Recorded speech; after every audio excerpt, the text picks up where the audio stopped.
Today on PB and Cashew, we're going to be talking about something very serious, bullying. Hit it.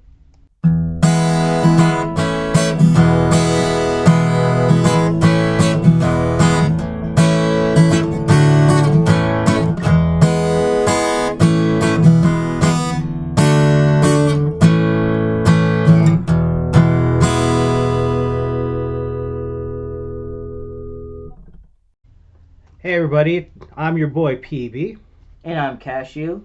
and today we want to discuss something that's a little bit serious. I know we had a pretty crazy last episode, but we were thinking about it and we thought that we'd discuss something that's a big problem.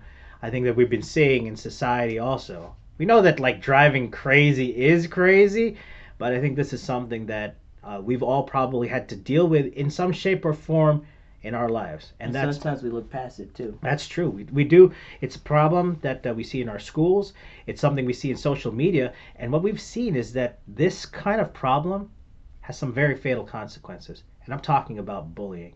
So, Matt, the crazy thing about bullying is we always have to take a look at it and see why is it such a problem and why do people actually do. I believe people do bullying is because they have a lot of insecurities. And so that insecurities make them they want to find a way to feel better for themselves. Right. And so they see that person that they think that is maybe weak or someone who's not like them, and they could just bully that person, and that person won't do anything to them, or that person won't say anything, and that will make them feel more better, make them feel more secure Right. about themselves. Absolutely. And I think that it's something where there's really a big problem. It's not just a twofold, it's just not the person who is being bullied that has a problem, but it's also the bully himself that has the issue. Both sides have particular stories, both sides have particular issues. And in talking to you, Matt, and myself also included, we've both had experiences with bullying, and we want to just try to share some of our personal experiences in terms of it and just maybe hopefully our stories will be a help to you and how we've been able to overcome those particular things. So Matt, you were bullied as a kid. What were the things that you were bullied of? I was bullied because of my height, my shortness, and sometimes my family. Sometimes I'll mention my family and they'll bully me because of that.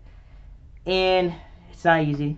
It's not fun. No, it's not. It's like you want to, when sometimes, like now when you get older, like my age, I'm just like, I want to punch somebody. I'm not going to lie about that. Yeah. But at the same time, just like, got to calm down. Calm down. It happened. Can't Yeah. do anything about it. But they make fun of me because of my height. And sometimes they like want to start a fight with me, So I'm just like, what can I do now, Exactly. I used to be that guy that never used to defend myself. I just used to let it happen. I see. So you just kind of just took it. Yeah. But that kind of bullying, what did it make you feel? How did it make me feel? It made me want to when I got ordered to fight more, defend myself.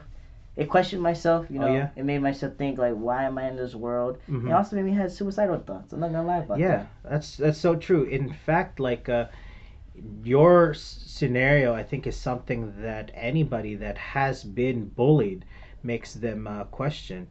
Um, and it's very similar in terms of my story as well. I was much younger. I just moved to this country, like in Canada, back in '91, and I was being bullied for being Asian. And so they called me names like chink and flip. And then when I would bring like Filipino food to lunch, everybody's like, "What's wrong with your food?" Which is kind of dumb. Which is kind of dumb. Filipino food is actually really good. Oh yeah, I know. Later on, like once people knew, like got to know me, they're like, "Yo, can you hook me up with some adobo?" Exactly, bro. It's But actually good. but the other thing too that was made fun of was Filipino ways of being in school. You're much more polite, and you were always perceived as like this teacher's pet and this goody goody, and I was made fun of because of that. Um, I too had a lot of personal issues, and in terms of when I was bullied, because here I was trying to adjust to a new culture, and I hated it because I had to. I'm trying to do this transition, but these folks are just not helping me do it. And I didn't want to go to school. It affected my confidence. I didn't have any suicidal thoughts, but I think had it continued, and it continued until maybe like high school and middle school, like middle school and high school, most likely I probably would have the same thoughts. So, in terms of your victory over bullying, what were some of the things that allowed you to kind of rise above the craziness of the bullying? It takes time. I'm not gonna lie. When you get bullied, it messes with your head. It does, and it makes you wonder a lot. Mm-hmm. So it took time for me. And because of me getting bullied, I'm gonna be honest with you. Sometimes I used to bully this one kid. I guess you could say I bully him, but me and that kid had beef at the same time. Right, Like right. he'll always make fun of my mom. He'll call my mom fat and stuff like that. And then like I think in sixth grade I put like gum in his hair. Oh. I'm not gonna say the name, but I put gum in his hair. Like I did not like that kid, and so we had beef a little bit. He made fun of my mom. I punched him in the face. Teacher got mad at me, and Mm-hmm. I got in trouble. So stuff like bullying like that gets you like it messes with your head. It messes with you, Mm-hmm. makes you down, it makes you low. But I think what had to happen was if I didn't get bullied, I would not know how to stand up for myself. That's true. Yeah. And that's the one thing, if you're getting bullied, you gotta learn how to stand up for yourself.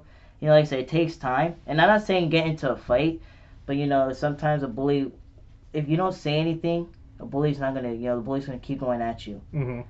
But if a bully realizes that, oh, this guy doesn't mess around, if you just say something back, Mm-hmm. nothing too inappropriate, just say something back, it could lead, I'll be honest, it could lead to a fight.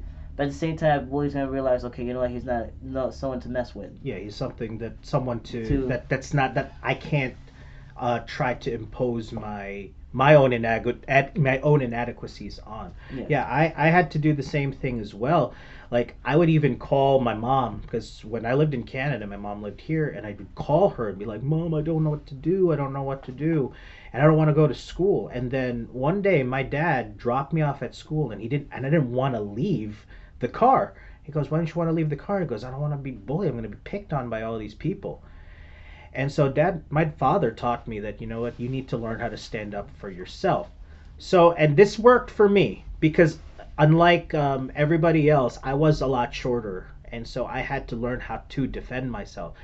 And so my dad, who was a former Filipino Army Ranger, Uh-oh. taught me how to fight. And so my dad would teach me how to box. My dad would teach me how to grapple at a young age.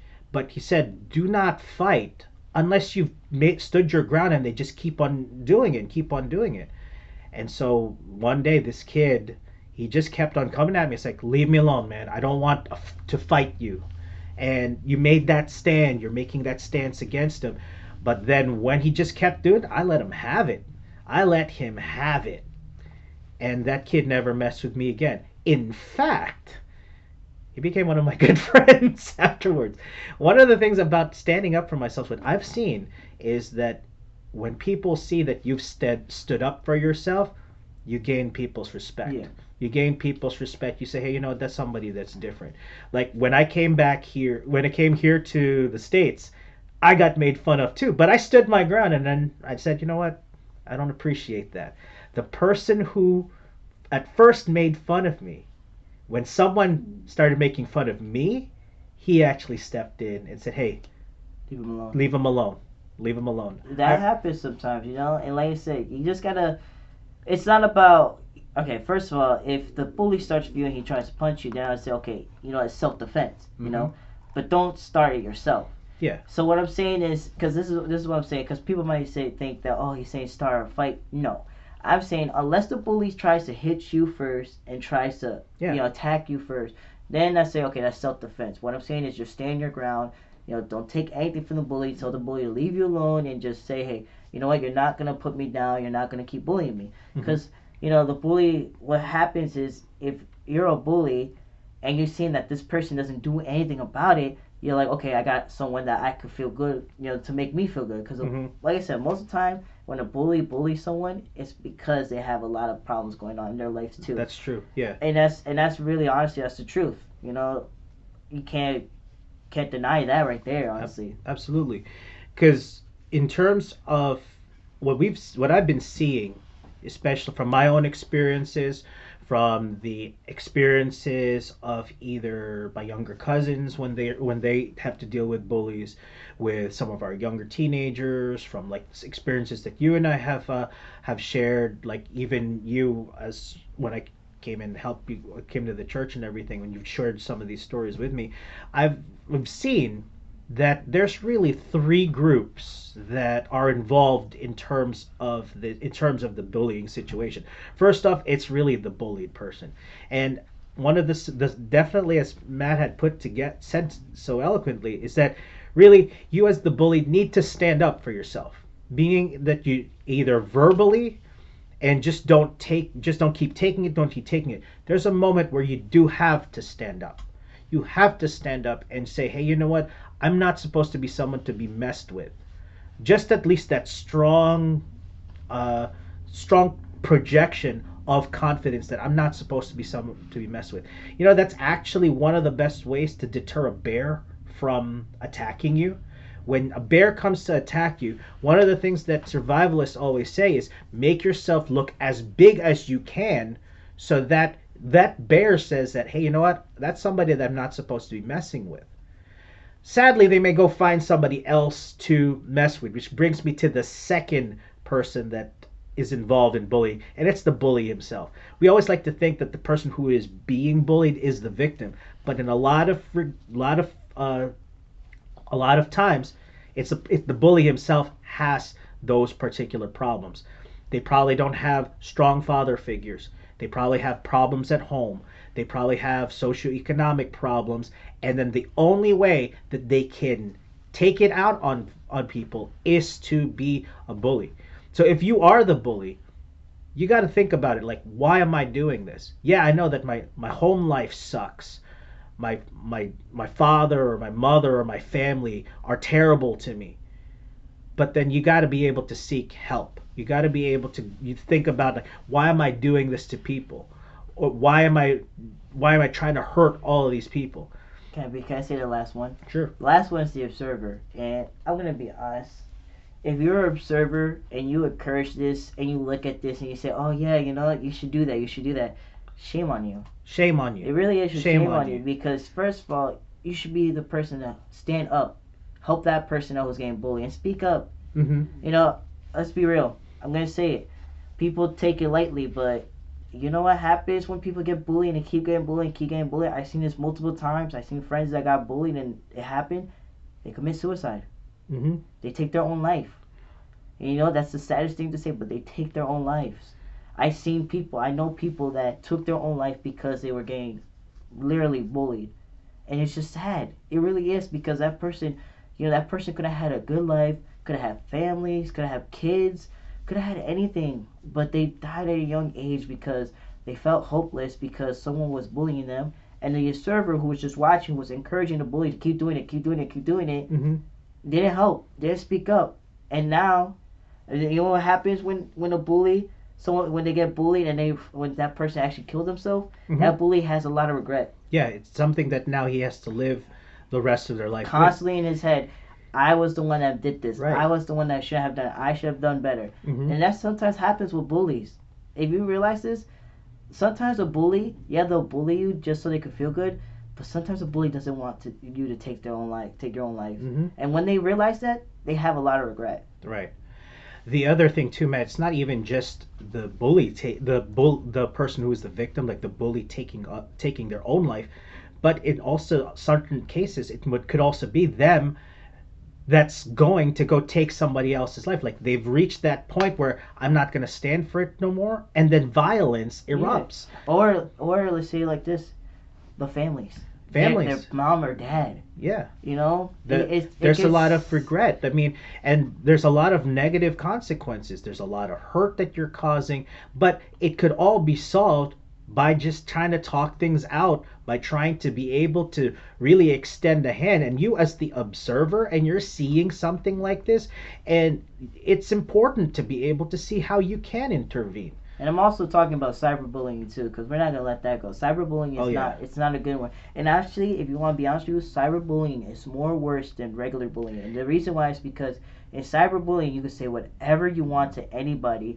You could, if you have things that you could do anything in cyberbullying where you really can't, where people can actually see it, more people can actually see it. Mm-hmm. You could hurt people. You could say things. Okay, like for example, in Facebook, if you don't like someone, you could just trash them in Facebook and cyberbully them through there. Or Instagram or Snapchat.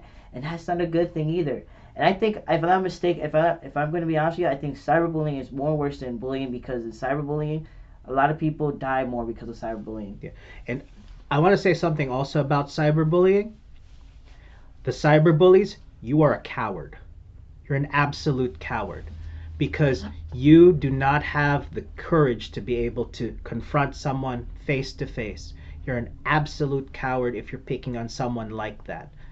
And then, to the person who is being cyberbullied, listen, there's a lot of different ways to be able to report that, and you got to take action and stand up.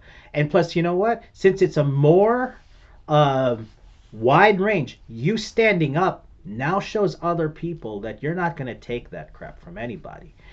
But again, you have to take action. You have to take action. Not super extreme action like a lot of people who really finally decide to stand up for themselves. But there has to be like that strong action where you say, hey, you know what?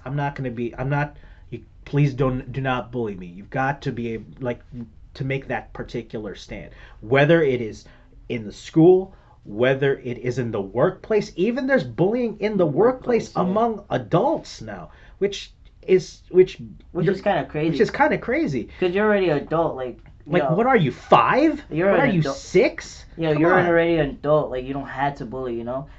I told PB this.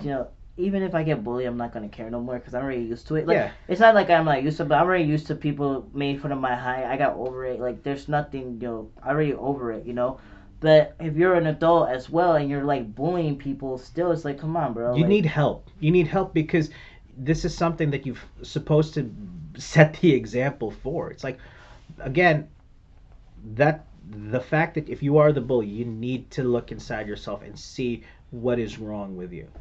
In terms of scripture, I was thinking about what's a good verse to take a look at. There's tons of great verses of standing up for the oppressed, but I like Psalm 103 verse 6. It says, "The Lord executeth righteous and judgment for the oppressed, for all that are oppressed." Let me read it again. "The Lord executeth righteousness and judgment for all that are oppressed." It is a godly thing to stand up for the little guy. And not to be a little political, but I think that's something that the United States has always done. We've always tried to stand up for like the little guy, and that's the thing that we're supposed to do.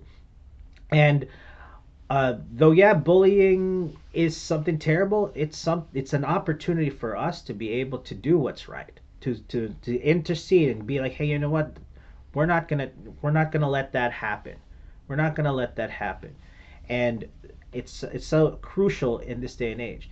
If I can think of one off the top of my head, one instance in the Bible where Jesus himself stood up to bullying, was that woman that they found in adultery and just continued to berate her. But he makes a stand towards the bullies and said, if any of you haven't sinned, you can cast the first stone. That's the kind of standing up that we need to see in this day and age. Because there's a lot of people that cannot help themselves.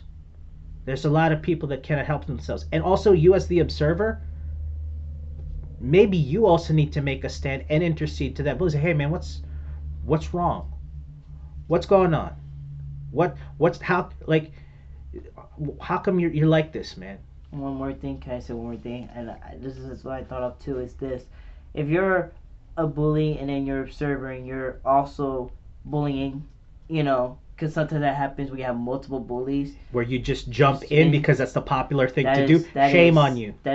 Shame on you. That's cowardly. And I'm just saying it, it's cowardly, and, I'm just going to be honest with you, it's like, grow up. Yeah. I'm going to be like Kyrie Irving said to that fan. He was like, file agreements. He's like, is that your minion? Grow up. He literally told that fan, grow up. That's what I want to say, is grow up. If I can confess, Matt, that actually happened to me. A few years later, I've already made tons of friends in Canada. I made tons of friends there. Like, I'm already like part of the crew. I'm in 5th grade and already know all these people and everything like that. And there was this one Filipina girl that came, that joined our 5th grade class. But she was brand new, but she spoke with such a heavy accent. Heavy accent. And one of my friends kept making fun of her, and I was just like, yeah, you're right. She's like, she's got that funny voice, man. It's like, and that's person that's of the same country as I am.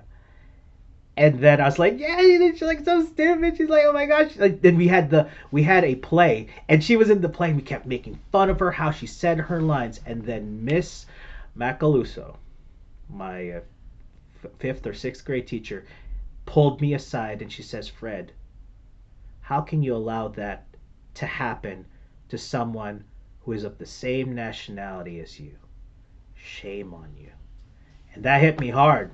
That hit me hard because it reminded me that I was in that same situation. I was in that same kind of situation. And you know what? I tried to make that stand after that. I said, yo, we don't need to go there. She's doing her best.